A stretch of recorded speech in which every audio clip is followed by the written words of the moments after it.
नमस्कार दोस्तों, स्वागत है मेरे चैनल में। दोस्तों दोस्तों आपको दिखाना चाहता हूँ एक प्लान को दिखाना चाहता हूँ और प्लान से रिलेटेड एक पॉइंटेड आपको बताना चाहता हूँ। बेसिकली इस प्लान में दिखाना चाहता हूँ कि सबसे मेन पॉइंटेड में बताना चाहता हूँ। कभी हम बिल्डिंग्स को जब हम डेड करके बनाते हैं, जैसे मान लीजिए ये देख लीजिए, हमें टॉयलेट वाला पॉइंटेड इसे डेड करके, डेड का हमारी जो आउटर वॉल होती है, जो हमारी आउटर दीवार होती है, मतलब वो ये होता है क्या बोलते हैं, बाउंड्री का हमारा डिमार्केशन जो होती है, इसका आउटलेट पॉइंटर से हम जब कभी इसको लेते हैं, चाहे वो तिरछा हो ना, टॉयलेट का मुझे तिरछा तिकोना आ रहा है जो होगा, तो हम क्या करते हैं, डेड कर लेते हैं। ये साइड से हमने दो साइड से इसको डेड कर लिया। दूसरा तो इसमें दो पॉइंटेड आते हैं, एक आता है आपका कॉलम का पॉइंटेड, और कॉलम को किस तरह से हम जनरेट करेंगे, और दूसरी चीज़ आता है वॉल का। तो वॉल तो बात का है, पहले हम जब कॉलम को स्टार्टिंग, आज क्योंकि फुटिंग सेक्शन बनता है तो सबसे पहले कॉलम को जनरेट करते हैं। तो बेसिकली जब आप कॉलम को जनरेट करोगे तो दोस्तों इसमें एक विशेष ध्यान रखना पड़ता है कि आपको जब खुदाई करनी पड़ती है, तो खुदाई जो होती है आपकी, जो जैसे आपके 4x4 की खुदाई करते हैं, तो ये खुदाई आपको अपनी ही साइड को खुदाई करनी है। सबसे पहले 4x4 का जो गड्ढा बना होगा आप, तो अपनी साइड को खोदना।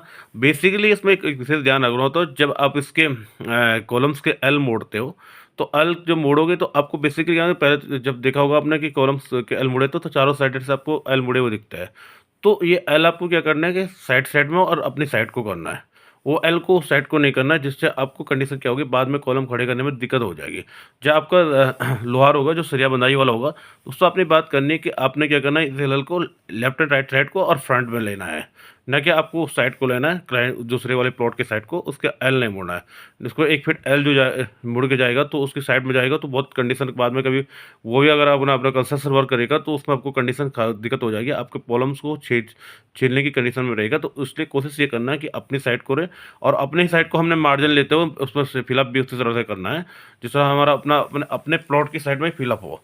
क्योंकि इस कंडीशन में बहुत सारे लोग क्या करते हैं कि उस तरह से कर देते हैं, 6 इंची खोद के उस साइड को कॉलम को जनरेट कर दे, वो कंडीशन आपको प्रॉब्लम क्रिएट कर सकती है।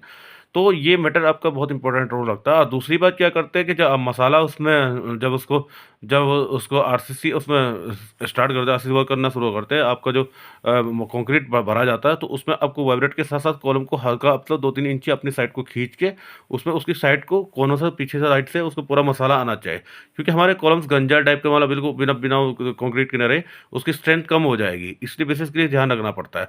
आपको डेड पॉइंटेड लग रहा है, किसी का बाउंड्री वॉल दिखे साइड में, तो उससे लगते हुए कम से कम तो आप कवरिंग ब्लॉक लेके उसको लगा के आप उस साइड पर वाइब्रेटर से थोड़ा खींच के उसको प्रॉपर वाइब्रेटर से 2-3 इंची का मार्जिन रख लीजिए। ये तो आपके कॉलम्स के पॉइंटेड की बात बता रहा हूँ दोस्तों। बेसिकली क्या होता है, ब्रिक वर्क में हम जाते हैं तो दोस्तों क्या होता है, ब्रिक वर्क कोई बहुत सारे लोग क्या करते हैं कि ब्रिक वर्क को आउटलेट से टच करते हुए शुरू कर लेते हैं। तो दोस्तों उसमें क्या होता है, ये कंडीशन ये आती है कि जब आप ब्रिक वर्क करते हो, तो उस कंडीशन में क्या होता है कि उसमें क्या होता है कि प्लास्टर क्या होता है, दूसरे की साइड में चला जाता है। उसमें क्या होता है कि बहुत सारे लोग उस बात में चिढ़ते हैं कि हमारी साइड को प्लास्टर आपका हमारी ज़मीन में आ गया। तो इसलिए आपका 1-1.5 इंची का आपको मार्जिन लेके कम से कम आपको ये ब्रिक वर्क जो करनी है, 1-1.5 इंची छोड़ के करनी है। बाद में जब प्लास्टर करोगे तो आपकी पूरी ज़मीन कवर हो जाए। ठीक है दोस्तों, बहुत सारे लोग इन पॉइंटों पर ध्यान नहीं देते। ये छोटे-छोटे पॉइंट होते हैं, लेकिन बाद में दिक्कत आ जाती है। बाद में बगल वाला अगर कंस्ट्रक्शन करेगा तो आपके प्लास्टर को छीन लेगा। वो कहेगा कि मेरी ज़मीन में इसने क्या किया, इसका प्लास्टर मेरी ज़मीन को कवर कर लिया इसने। तो कोशिश करना कि डेड पहले पॉइंटेड पर विशेष बहुत स्पेशली ध्यान रखने की कोशिश करनी है। पहले तो आपको मेजरमेंट प्रॉपर तरीके से करना है कि हम जो डेड कर रहे हैं, तो अब किसी की ज़मीन में क्या हमारे कॉलम्स आउट तो नहीं हो गए हैं।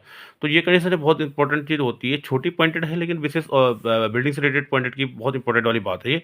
इसको विशेष तरह से आप ध्यान रख लीजिए दोस्तों। क्योंकि कॉलम्स आप जब जनरेट करोगे उसके बाद तो बिल्डिंग जैसे रेडी हो जाएगी, तो उसके बाद आपके ऑप्शन नहीं मिल पाएगा कि हाँ, हम उसकी ज़मीन में हमारा मार्जिन चला गया है, उधर की तरफ के कॉलम हमारे 2-2 इंची बाहर निकल गए। तो उससे पहले आप बिल्कुल सूत लगा के, सूत का फेस लगा के, सूत को 1.5 इंची अंदर से आप कॉलम को जनरेट करके फुल में आपको कंप्लीट तरह से जनरेट कर लीजिए दोस्तों। नहीं तो प्रॉब्लम क्रिएट हो जाएगी। इसलिए आपको आने वाले फॉर फ्यूचर में इसकी दिक्कतें रहेगी, बगल वाले के साथ आपकी उलझनें बढ़ सकती है। तो इस तरह आप कंप्लीटली विशेष ध्यान रख रहे हैं। बिल्डिंग्स में बहुत सारी पॉइंटेड होते हैं, जिनमें हम बेसिकली वो पॉइंटेड को ध्यान में नहीं रखते हैं। तो उस चीज़ को हमें बहुत सारी चीज़ों को ध्यान रखने की कोशिश करनी है। क्योंकि हम अब बिल्डिंग का जो रॉ मटेरियल्स वगैरह जो प्रोवाइड होता है, जब हम इसको जनरेट करते हैं, जब बिल्डिंग्स में हमारे हम इसको बनाते हैं, तो सबसे पहले हमें देखना है कि स्ट्रक्चर बिल्डिंग का बहुत इंपॉर्टेंट रोल होता है। अगर स्ट्रक्चर प्रॉपर तरीके से सही नहीं होगा तो आपको प्रॉब्लम्स क्रिएट हो सकती है दोस्तों। बहुत सारी कंडीशनें आ सकती है, इसलिए स्ट्रक्चर में विशेष ध्यान रख दें।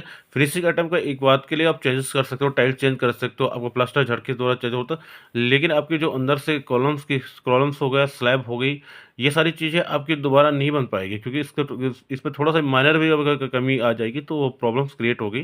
तो दोस्तों इसे विशेष ध्यान रखना आपको ज़रूरी है।